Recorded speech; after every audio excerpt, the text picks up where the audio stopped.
Thank you so much, Tim, and thank you, Grumpy Troll, for having us here. I'm Lucia Hunt, Development and Partnerships Manager at Sustain Dane, and this is the kickoff of our 2023 All Around Dane County series. So thank you so much for being here, for showing up. This series is a way for people locally to connect and share stories about what you're doing in Mount Horeb, and connect with people, share resources, ask questions, learn from one another, and also celebrate what you're doing. So that's what we are here to do. And if you have more questions about Sustain Dane, you can look for Sam, Lorenza, or myself in green. We can share more about our educational programming. We have workshops throughout the year. We have a conference in the fall. And we would love to connect with you and have you, and you can also sign up for our newsletter over there. And this series is possible thanks to our Catalyst sponsors. So we have Everlight Solar as a sponsor, as well as Ho-Chunk Gaming Madison. Thank you so much. Let's give a round of applause to them. And I'll just hand it over first to Lisa Grillark from Everlight Solar, to say a few words. Hi, thank you all for being here. This is really good turnout. I've attended a couple of these, and it's just such a great opportunity to get like-minded individuals together. So I'm Lisa, and my coworker over there is Emily, and we're with Everlight. We're one of the largest solar companies, residential solar companies in the Midwest, and we love to give back to society because, well, we only have one planet and we're all in this together. We're really committed to helping communities go green by making it easier than ever to help homeowners get solar. So by helping cleaning up the environment with green energy and supporting tons of local organizations, we can help to make a brighter future for all. So again, thank you for being here, and if you have any questions, Emily and I will be around for a while. So thanks. Awesome. Thank you, Lisa and Everlight Solar. And next we'll have Laura Lemire from Ho-Chunk Gaming Madison.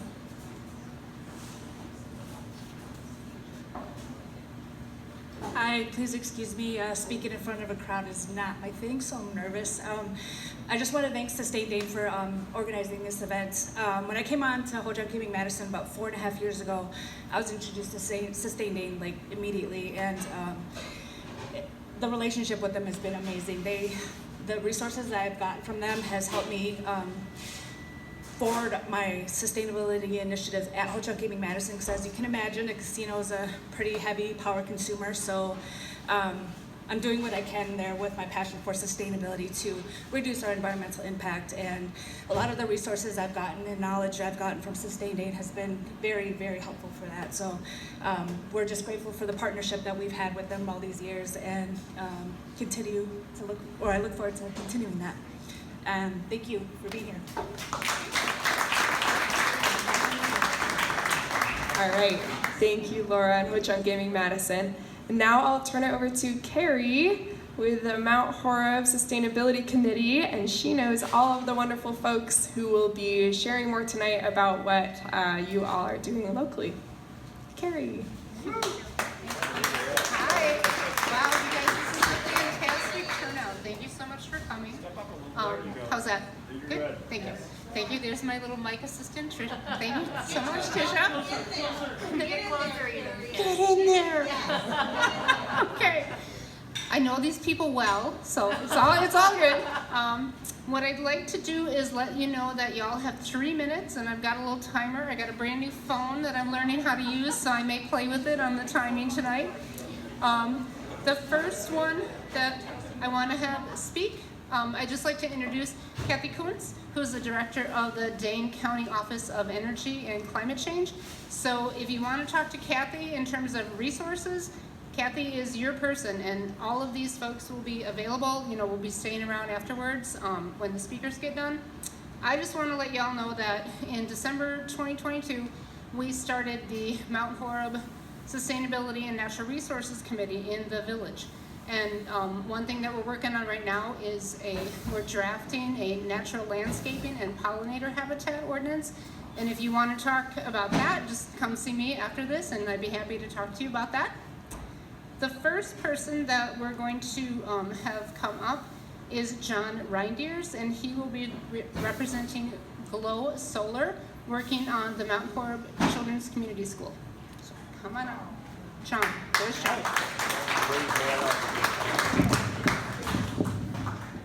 Okay, all right, thank you. Hello everybody, my name is John Reinders. I'm with Glow Solar, and I am here today to talk about the Children's Community School Net Zero building. Who here knows what a net zero building is? Okay, some of us know. The idea with a net zero building is that the building creates as much energy as it uses, right? So that makes a lot of sense. That's very sustainable. So the Children's Community School was founded in 1976, and in 2016 was asked to join the Mount Horeb Area School District as a 4K provider. With increasing interest from area families over the years and a long wait list, they decided to expand and build a new school. After 5 years of fundraising and a bunch of work, they got started, and on April 3 of this month, they opened up their doors. Early in the design process, energy efficiency was identified as a high priority, and during the research, they looked at the Forest Edge School in Oregon, Wisconsin, which is the first net zero school, and used that as inspiration. Next one, sorry. The new building was designed by OPN Architects and designed to incorporate solar, which is what we did. They worked with Focus on Energy to incorporate as many energy-saving things as they could. They used Energy Star appliances, R24 wall and R36 roof insulation, LED lighting with dimming and sensors, exterior lighting with daylight shutoff, and a whole bunch of other stuff along with the solar array that we installed. One of the most exciting elements of the net zero building is the educational opportunity it will provide. The children's school is committed to lending our time and energy to provide tours and presentations to interested community groups or anyone else who's interested. So let's see, a couple high points. 60,000 kilowatt hours a year from the solar, a whole bunch of high efficiency stuff in there, Energy Star rated windows, argon, LED lighting, and yeah, I think I did it under 3 minutes. Am I at 3 minutes? All right, 3 minutes. Everybody else, 3 minutes. Thank you.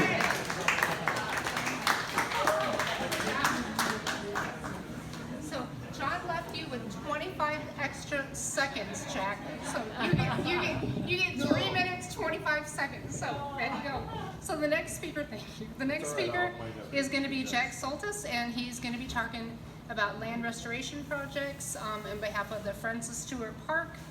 And also, I believe in terms of the natural pollinator habitat landscaping that's being done at the Children's Community School. So here's Jack. Okay, go. People that know me, I like to talk. So here we go, on the script. CCS, all I'll say with CCS is I'm helping them with native plant consultation, and from what's going on outside, they're doing a lot of native plantings, native shrubs, native, a little closer, is that better? Okay, I lost 10 seconds. Anyway, a lot of native plantings as part of their project. It'll be great for the kids and families, so check it out. Stewart Park, established 1911, is that right, Larry? 35. I saw 1911 somewhere. I think some things started there then, right? 191 acres of, I'm going to stick with the natural areas, restoration part of this. 191 acres of diverse ecosystems, lake, wet sedge meadows, Moen Creek headwaters, oak savanna, oak woodlands, prairies, planted pine stands, and north sloping woodlands. So quite the ecosystems there. Friends of Stewart Park had its beginnings in 2013-14, actually maybe even before then. Some things were happening, and I know I was involved with that too. But anyway, first grant we got was 2016. Currently, a small group of dedicated volunteers are doing primarily most of the restoration work. Operation Fresh Start crews, monthly, we get them monthly for 4 days. Boy Scouts, Girl Scouts, school groups, company volunteer days, and many other volunteers participate in many activities led by someone from Friends of Stewart Park. And we also have regular monthly work days in the park each month, so check that out on the Facebook page. Dane County Parks developed a vegetative management plan 4 to 5 years ago that volunteers follow under the direction of Dane County Park staff. Restoration priorities right now include the oak savannas and woodlands. They've been there a long time. A 3 to 4 very special acre remnant prairie that overlooks the lake. A restored 15-acre prairie, the wetland meadows of Moen Creek headwaters. So right now we had to prioritize work. It's very special areas in the park. Restoration goals: original native plant communities and landscapes that provide a greater environmental health for land and water and for flora and fauna. Increased biodiversity, more sustainable and functional ecosystems. Functional is the key piece on native plantings. And the natural beauty and educational value of these varied ecosystems that provide for park users, schools, and the community. I'll leave it there.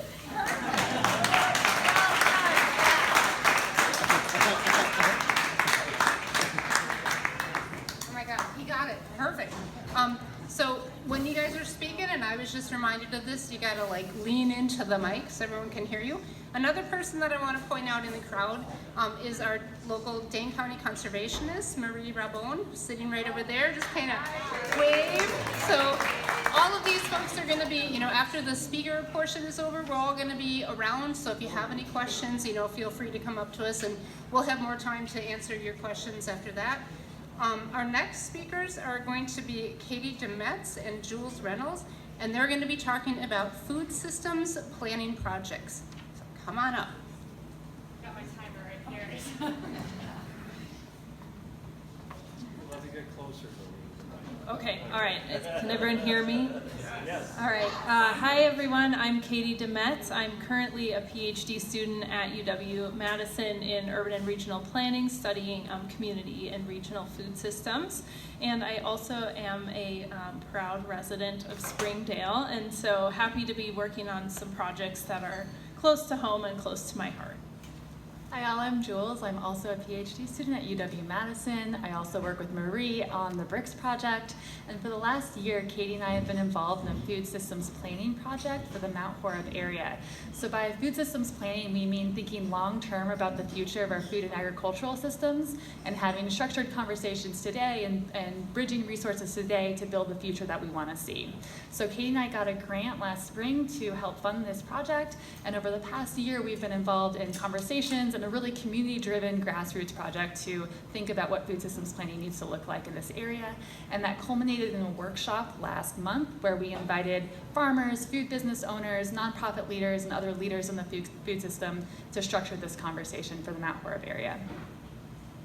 Yeah, and so coming out of the workshop, we heard a few sort of really salient themes, one of which was the idea that Mount Horeb is a great community asset, and there are already a lot of amazing resources and food things happening in the community, and so building on those is going to be really important as we sort of think about the future of our food system here. Another idea was this real focus on the need to think about land use and development and really cooperating across town boundaries and work with the village to make sure that we're really thinking towards the long-term future of farmland and other food production areas. One other key piece that came out was the idea of a local food policy council.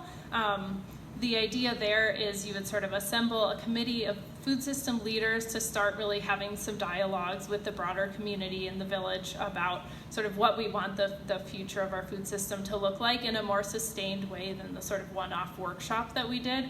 And so this is something that we're sort of working on stewarding this idea and bringing people into the conversation to think about what that might look like over the long term. So we're working on some next steps right now, and we'll be happy to sort of share back with everyone here as we sort of develop those and keep working with the community.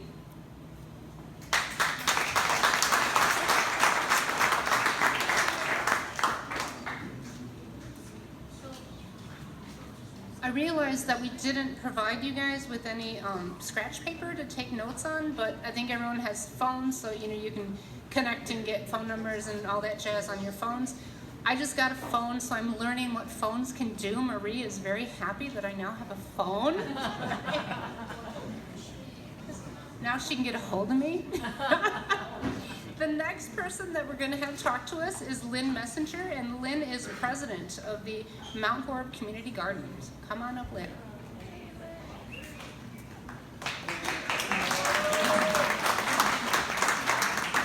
Thank you. Yes, I'm Lynn Messenger. The idea for the Mount Horeb Area Community Garden came to me during a very divisive political time, and I was wondering, what do we all have in common? And my first thought was, we all eat. And so I gathered together a great group of people, and we have been working on it since, the idea, and that was 6 years ago. And since then, we have an organic garden in a section of Himsel Park, set into 26 20 by 20 plots with a garden shed and tools, around which we planted the native perennial pollinator plants. We planted an edible perennial section for our gardeners that was also our solution to a visual screen for our neighbors. We have asparagus, rhubarb, lingonberries, currants, gooseberries, apple and pear trees, hazelnut bushes, elderberries, grapes, strawberries, blueberries, and a bush cherry tree, along with some more native pollinator plants and a few daffodils. We put in our underground irrigation system this last year, and the Parks, Rec, and Forestry Commission and the Water Utility Commission shared in the cost of our permanent water hookup, which was fantastic because we were hauling hoses from a hydrant for too many years. We're organic. We encourage mulching to save weeding time and water. We have on-site composting, and we're financially sustainable. We're incredibly lucky to receive a lot of support from the village, its clubs, residents, and businesses. We've gotten grants and funding and in-kind donations. The village delivers our wood chips. All we have to do is ask, at no charge for our pathways. The high school ag teacher and her students plant the seeds in the greenhouse for the Neighbors Helping Neighbors food pantry and the senior center plot, as we give back to the village through fresh produce delivered weekly in season. We have Silver Cord Award volunteers from the high school, Girl Scouts, and 4-H clubs, and we have shared educational programs with them as well. We were given 3 beautiful cedar raised beds for our elder gardeners through Rooted Wisconsin of Dane Gardens Network, built by the Latino Academy of Workforce Development. They're gorgeous. And we filled them with compost, and we have a very happy elder who is growing in them. And that we're involved in the Driftless Seed Project that gives out free seeds at our seed swap each spring. And the cabinet is kept at the Mount Horeb Historium.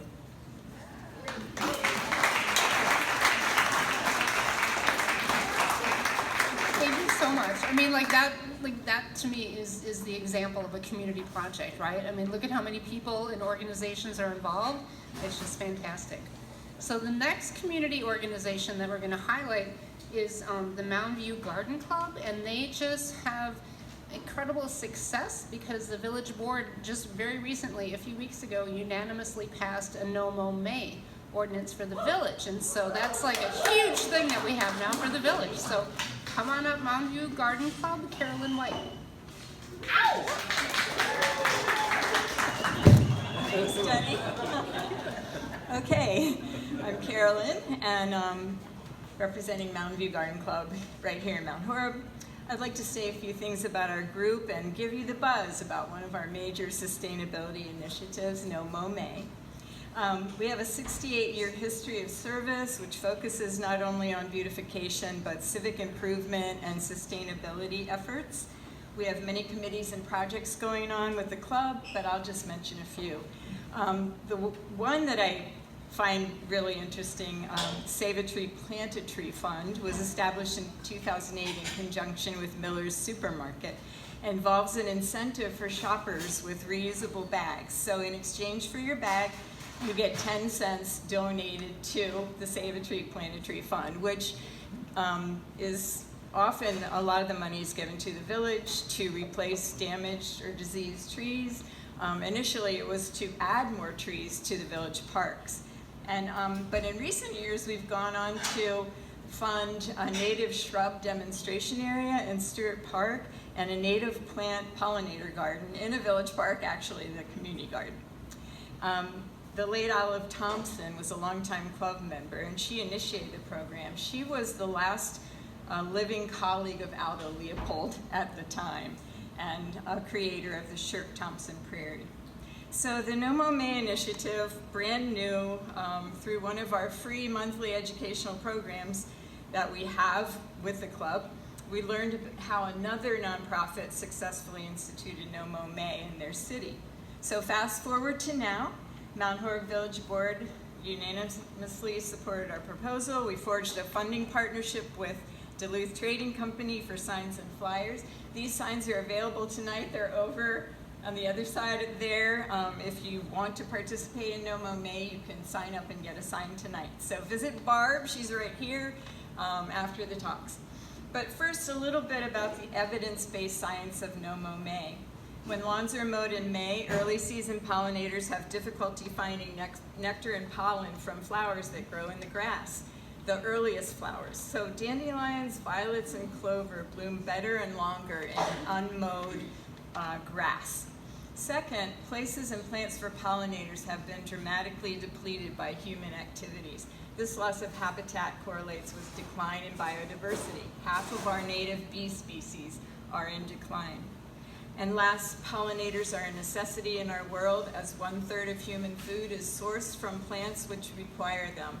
Loss of pollinators directly impacts food security. So there's many examples of No Mow May's effectiveness. One community found that unmowed lawns had a 5-fold increase in bee abundance to that of mowed lawns. So that's proof that No Mow May is an important step to take. However, it's a small step. There are many other important actions you can also take, and they will protect pollinators. These benefits are plant a variety of native plants, so there's something in bloom all season for the pollinators and you to enjoy. I have to stop. Oh no. So Carolyn will be around afterwards if you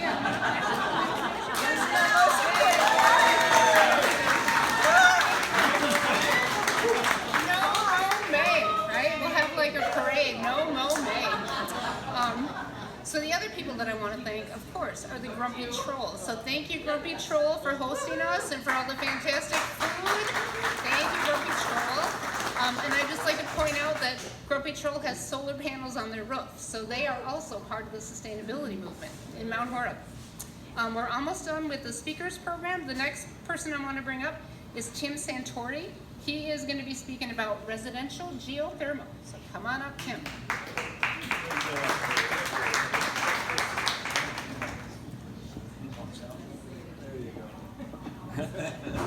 Hi, my name is Tim Santoire, and I have a geothermal heated house in Mount Horeb. We retrofitted. Would be from about a 120-year-old Victorian house that we had a oil burner in, and we were trying to figure out what can we do with this thing, because it was getting up in years and really inefficient. And when Obama came in, they had a promotion where they'd give you 30% off on feds and 30% on Wisconsin. So we took advantage of that right off the bat, and we had it installed in 2009. We have my neighbor, I talked with him, and they said, oh, we'll do it the same time. And this is on a relatively small residential hut in town. So we brought in people, and they put in, next to our house, or between the two houses, we have 550-foot wells which were drilled. And the loop system runs, they're independent loop systems that run and service each of the houses. And it's worked out really well. Recently we upgraded this January, and the new systems are amazing. You can program the thing for vacations, set your humidity, temperature up, down, whatever.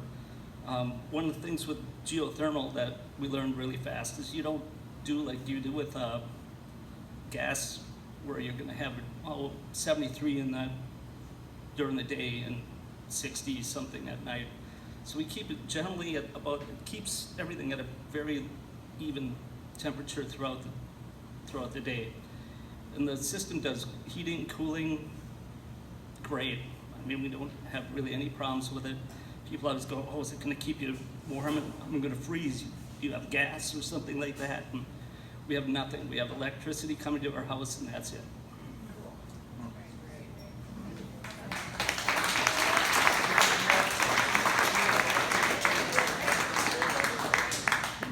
So thank you, Tim Santoire. And if you want to, talk to him in detail about it, because I think we're all going to be wanting it, because we've got a lot of monies coming from the Inflation Reduction Act, which Kathy Coons can talk to you about. So we've got a lot of good folks for you to talk to tonight. Our last speaker, again, is going to be a resident from Mount Horeb. He is Sean Dans, and he's going to talk to you about residential solar that he has on his house. So come on up, Sean.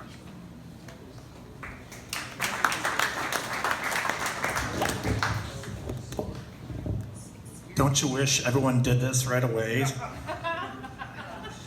I'm married to a musician. All right, so my name is Sean. I moved to Mount Horeb 5 years ago. My wife and I built our dream home here, a big, big house. And we wanted something with southern exposure, lots of windows south, but also a roof line that would accommodate solar. So we built our home, and we did not put solar on it immediately. It was my first new house, my first house that was younger than me, I guess. And so we wanted to get an idea of what our energy usage would be. And so we lived in it for a year, and it wasn't bad. We had done a bunch of energy efficiency things. And then we got a quote for solar, and we're very, we're energy conscious, but the quote for solar, which is way less than the quotes that people get now, but I thought it was a lot of money. After all the rebates and stuff, it was about $12,000, and I wanted to pay cash for the solar, so I installed something called a home energy monitor, and I don't know why these aren't more common, and I can show you guys after this. I'll put a link also. We have a Facebook page called Mount Horeb Solar Trolls, and I can put a link in there on how you could get one of these as well. This home energy monitor monitors everything in your home. It tells you what every appliance is using. And when I installed that, I was able to find all sorts of things. The builder had snuck some incandescent light bulbs in the house. Found those because of that energy monitor. The coffee maker we discovered was using energy. It was heating up water when we didn't want coffee. So anyway, put the energy monitor in there, and as a result, our solar quote ended up being, we paid $7,780. That's for a 3,800 square foot house. And our first year, we had such a surplus of energy that I said, let's buy an electric car. Let's use up some of this. And we did. And in 2022, that became our only car. We just have one car. And that $7,780 investment, we paid negative $36, I think, in electricity last year, and $0 for gasoline for the cars. So I would recommend that you look for, solar is amazing, and I'm sorry, this is supposed to be about solar. Solar is great, it's amazing, but get a home energy monitor to monitor your circuits. I'll give you a demo if you want, otherwise I'll link it in Solar Trolls.